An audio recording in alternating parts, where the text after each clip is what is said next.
I want y'all, every time you grab this ball, I want you to grab this ball and go, opportunity, right? Every time you lace them up, I want you to lace them up and go, this ain't just about a game. This is about opportunity. And each generation, if you pay attention, Martin Luther King, you pay Medgar Evers, you pay attention, Malcolm X, Marcus Garvey, each one of them allowed us to go a little bit further. Like, I make over $100,000 to talk for an hour. You don't think Martin Luther King could have been doing this? It's just that I was born in 1970, and so internet came out the late 90s, early 2000s, and so I was blessed because of that. So number one, everybody say it with me, opportunity. Come on, opportunity. Come on, say it like you mean it, opportunity. I will not, come on, say it, I will not destroy or mess up this opportunity. Because y'all got to understand something. You know what I'm saying? You know, CP3 been in the league for a long time. There are a lot of people that's been given opportunity. They lost it all. So don't think once you get opportunity, like it's yours forever. It's not. When you get an opportunity, you got to steward that opportunity. Like, okay, so I don't know, but he gave 110, 15, 12. All right. And the one he gave 10 took care of the 10 and he gave him more. The one he gave 5 took care of the 5 and he gave him more. The one with 2 did not take care of the 2. So he took the 2 from him and gave it to the one that had 10. Listen to me very closely. This is a phenomenal opportunity. 10 years from now, 20 years from now, 30 years from now, your whole family can be set straight if you take advantage of this opportunity. On 3, opportunity. 1, 2, 3. 1, 2, 3. Come on, 1, 2, 3. Opportunity. Say it with me. I will not destroy this opportunity. Come on, I will not destroy this opportunity. Now, I got to tell y'all this. There are some jealous, and I don't mean this in a negative way, but there are some jealous folks other places thinking they should have been at this camp. Like flat out, don't get it twisted. Like it's some folks sitting here going, why didn't I get invited? Why didn't I get that opportunity? And so while you were here like geeked up because you got the opportunity, right? There's somebody looking at it like, yo, I didn't get it. And I promise you, like, yo, I didn't get it, but I'm going to show you in college. I'm going to show you in the pros. I should have got that opportunity.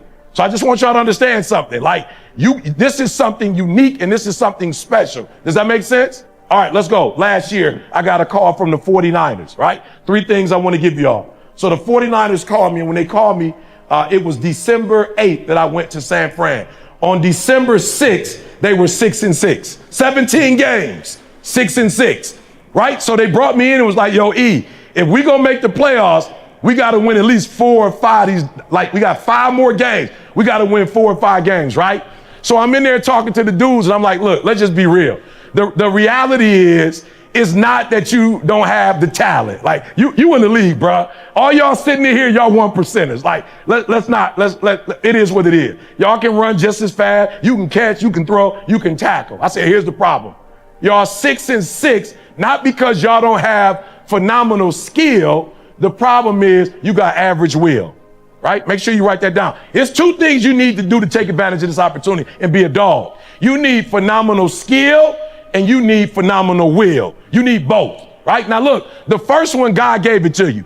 So if you 6'6", right? You can jump, you can run, you can defend. Look, 6'6" is a God-given opportunity. Like you didn't make yourself 6'6". That's what God gave you. That's phenomenal skill. But to make it in this league or to get to the league, I'm telling you, you got to have phenomenal will. Now, sometimes, all right, my sister get mad at me, but my middle sister went to Michigan. All right, she had phenomenal skill. Academically, the girl was tough. She went to school as an engineer. I tell my little sister all the time, like, yo, you were smarter than me. Like, you know I love you. I worship the ground you walk on. But because you had phenomenal skill, sometimes you didn't necessarily have that will. You didn't have that dog, right? And I wasn't smart as you, but I passed you up. Why? Because I had that dog. I had that will. I had that determination. I don't care that I can't read or write. Like I failed English twice in college. I still got a 4-year degree. Took me 12 years, but that dog, that will. I said, if God gave me the ability to get up, yep, it might take me 5 days to do what it take you to do in 1 day, but I'm gonna do it in 5. It may take me 4 weeks to read a book that you could read in a week, but I got that dog. And guess what happens? If you don't have phenomenal skill, but you got phenomenal will, you can make up for skill. All right, I want y'all to know that. So number one, you need two things. You need phenomenal skill, but you also need phenomenal will, right? That's important. So the 12-year, 4-year degree took me 12, turned into the master's, which turned into a PhD. Somebody say, bro, if you fail English and all master's and PhD is reading, how did you do it? I walked that joker down. I walked it down. No TV. All right, put that down because you're going to catch that. Sacrifice. No TV. Look, I'm going to be real with y'all. Like, and I just started catching up, right? I literally missed Friday, next Friday. I missed everything. Like all the black TV stuff, I missed it. Boomerang, I missed everything. Like my boy's like, how you black and you ain't never seen Fridays before? Like, how you black? I was like, bruh, I went in the dark, y'all. I went in the dark for 10 years. I ain't watched no TV. I ain't listened to no music. All I know at that time, I just knew like Biggie's hottest stuff or Pac's hottest stuff. I didn't know the songs that was on the album. I sacrificed like 10 years to catch up with everybody else. Like for real, ADHD. I had a learning disability when I was younger. Like I overcame all of that with that dog. I overcame all of that with will. So I cut the TV off. I cut off intramural sports. I cut off everything. Other than church, I cut it off. Other than God, I cut it off. I'm up at 3 o'clock in the morning praying, and after that, I'm reading, I'm studying. Look, I was 24 years old. I bought a dictionary. I bought a thesaurus, and I was learning words. Listen to me very closely. Two things, skill and will. And I told them boys at the 49ers, I said, listen to me. Y'all got to win at least 4 out of these 5 games. I know y'all got it, but you lost that dog. And let me tell you why you lost the dog. And I said, let's go outside and look at these cards. Flat out. I'm like, let's go look at these cards. You lost your dog. You lost that fight. Why? Because you just prayed for a car and you got it. You just prayed to make millions and you got it. You just wanted your mom in the house. I said, listen to me. Everything you've ever dreamed of, everything you ever wanted, you got. So when you play the game on Sunday, you ain't got nothing to play for. Like you only had a small dream. You had a dream of a house and a car and to take care of your mama. All that is done. So what you playing for? What you playing for? You ain't playing for nothing. That's why they beating you. That's why they taking advantage. That's why you 6-6. You're not 6-6 because you can't make it to the playoff. You 6-6 because you lost that dog. All y'all playing with on Sunday is phenomenal skill. All y'all got that. But to go to the Super Bowl, you got to have that dog. And so do me a favor. Everybody stop right now and write something else down. And they all start writing their stuff down. And guess what? They won 4 out of 5 games. Here's what I told them. Every year I take a group of kids to the Super Bowl from the hood. So I took 20 kids to the Super Bowl. I said, we going to be at the Super Bowl. I'm hoping y'all going to be there. I made it. They didn't make it. But they got to the NFC championship game. One of the last drives, my man had the interception, and he dropped the interception. Game would have been over with. 49ers would have been in the Super Bowl. Right? I wasn't mad at him. I told him we're going to try to do it again next year, but listen to me very closely. 2 things I told him. Phenomenal and phenomenal. Come on, phenomenal and phenomenal. You got to have both. Right? One more time. Phenomenal and phenomenal. The first one, who gives it to you? The second one, you got to work for it. God ain't giving that one to you. God don't give you dog. God can't wake up for you. God can't wake up for you. God can't make you say, when I don't feel, somebody asked me the other day, bro, they was like, E, what's discipline? I'm like, look, I got a GED. Let's keep it real. Discipline is doing what you said you were going to do when you don't feel like doing it, when you felt like doing it in the first place. That's all it is. When you first start playing this game, when you fell in love with it, you were just like, let's go, let's go, let's go. But then stuff going to happen. Right? And so why am I still good as a speaker? Because even when my wife got MS, I didn't lose that dog. When my wife got MS, I really went harder. Like, she ain't going to be able to work again.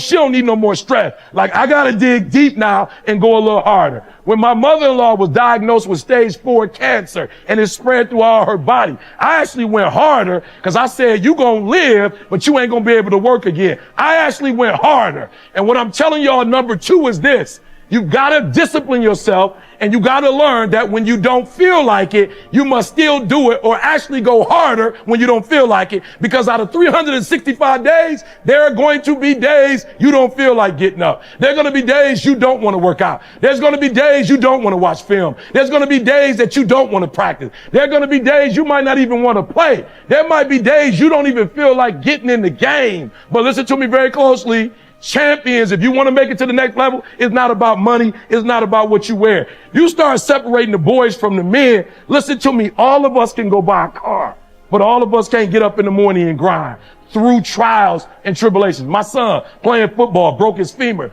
Listen to me. I went harder because okay, write this down. Please write this one down. You got to have private wins. You got to win in the dark before you can win in the light. Write that one down. So if you're going to separate yourself, growth is the greatest separator between men. As you grow, right? You see CP3, leadership, growth. You see the way he handles himself, growth. Like you see, like I don't know if he know, but my wife, was watching. Tab, she became a vegan. She like, let's go. I'm like, all right, give me a couple months, boo. I feel you, boo, but you go first. you go first and you show me how it's done. I'm coming right behind you, but I just need, that's next level. That's saying that although I'm already great at what I do, I'm ready to dig deeper. I'm ready to do something. I'm ready to make another sacrifice. I'm ready to go somewhere everybody else ain't ready to go. Why? Because I'm ready to take it to the next level. So I'm asking you, what sacrifices are you willing to make? Everybody want what you want. Everybody want to go to the league. Everybody want to take care of their family. Everybody want to be a celebrity or whatever you want to be, right? What are you willing to give up for it? What are you willing to sacrifice, right? On the road the other day, we hit Florida, the Gators. Right after that, we hit Ohio State football. Right after that, Minnesota Gophers. Then we hit the Vikings. And then I celebrated 32 years of marriage. Gave my wife 2 days at the Mall of America. She was like, you smart. You don't even want to spend time with me. You knew what to do. I'm like, go for it. I got you. I got to take a break. Like I don't have the stamina she had for shopping. Boom. Then I came right here on my way back, coming back for the Rams on Monday. You sacrifice, y'all. East Coast, West Coast. I'll do whatever it takes to keep this lifestyle. Does that make sense? So I want you to write in your phone right now, what are you willing to do to keep this lifestyle or go to the next level? Put that in your phone. What are you willing to give up? What are you willing to do? What sacrifices are you willing to make? Are you hearing what I'm saying? I'm saying that those of you, your bank account will look different if you stop being fake. God can't bless you while you fake. You would already be in a relationship if you stopped being fake. If you would have just told him who you are off the cuff, he would have accepted you. But you thought you had to be fake. And the fact that you was fake and he caught you in the lie, that's why he ain't with you. If you just would have told him off the cuff, this what you getting, he probably would have been like that.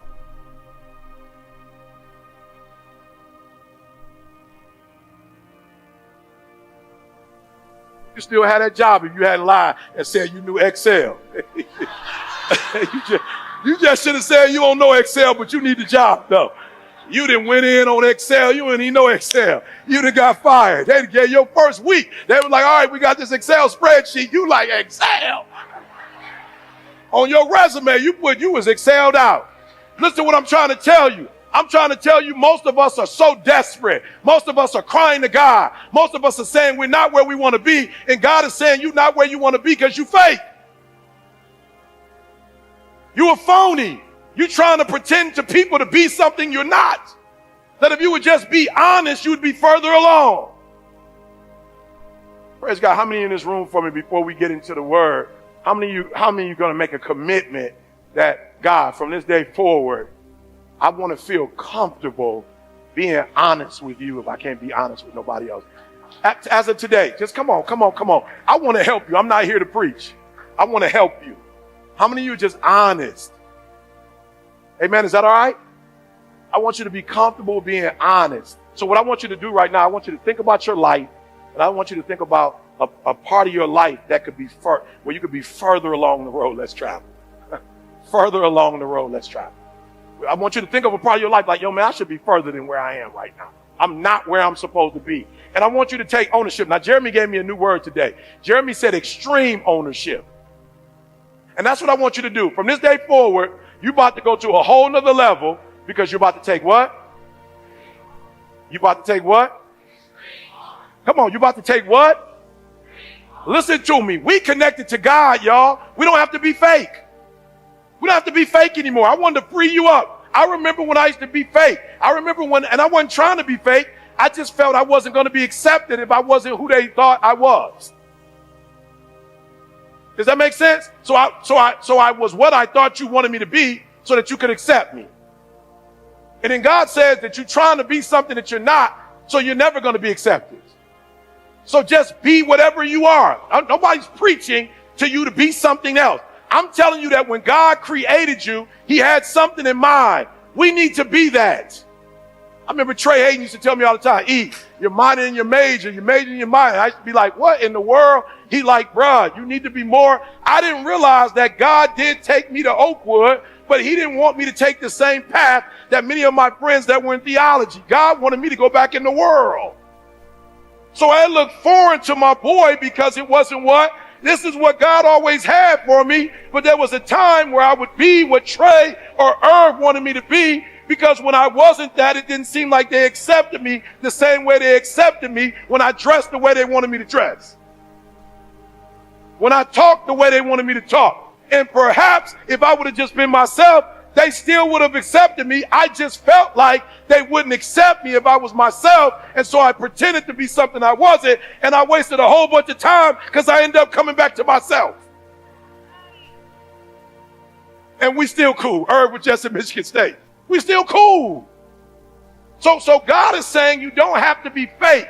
I know you in your mother's innermost parts before you were created. Come on. Before you were born, I knew you. If you got a sexual addiction, just tell me. If you have you an alcoholic, just tell me. If you can't read, just tell. God says when you was at Oakwood, you couldn't read. Why didn't you just tell me you couldn't read? Why was you faking it like you could read and you were skipping class, not because you wanted to skip, but you skipped on the days that they was going to make you read out loud. You should have just confessed you couldn't read and I could have helped you. I'm just telling you, some of you in this room, man, God got so much for you, and you can't get it because you're being fake. So I want you to think about an area. Go back to the definition. I want you to think about an area, according to the word forward, where you can go forward. The adverb, in the direction one is facing or traveling, toward the front. I press toward the mark of a higher. I press toward. Don't nobody press backwards. You don't press backwards, you press forward. And there are those of you in this room, because of what you've been through, you are quitting, you are giving up, you are surrendering. That is not God-like.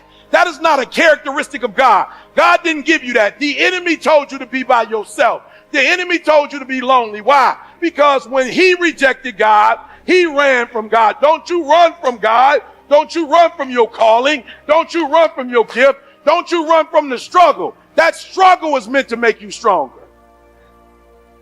That struggle, let me tell y'all something, I'm just being 1,000. When God gives you a gift and you in that gift, man, you could be so arrogant. I never knew I was going to be this. God is so smart that he knew I was going to be this. Oh, y'all missed what I just said. God knew when I was a high school dropout, when I was living in abandoned buildings, eating out of trash can, God never even saw me like that. God been saw me like this. Oh, y'all missed what I just said. I'm talking to somebody. God don't see you like your mistake. You see you like your mistake.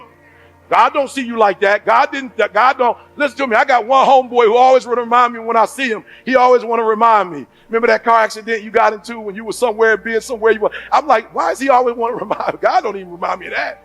Every time I see my man, that's all he want to talk about. But I get it though, because I'm walking in my gift. I guess that's offend you. So you got to try to always remind me of the worst part of my life because you don't want to accept the great part of my life. I'm not mad at you, bruh. But God didn't see me like that. God saw me as this. And because God saw me like this, he allowed that to happen because God knew if nothing ever happened to me and I just got this, that I would be arrogant. But some of the mistakes I made is what made me humble. Some of the mistakes I made is why I connect to other people. It ain't the PhD that make me humble. It ain't the New York Times bestseller that make me humble. It's the stuff that I got into that God had to come and get me out himself.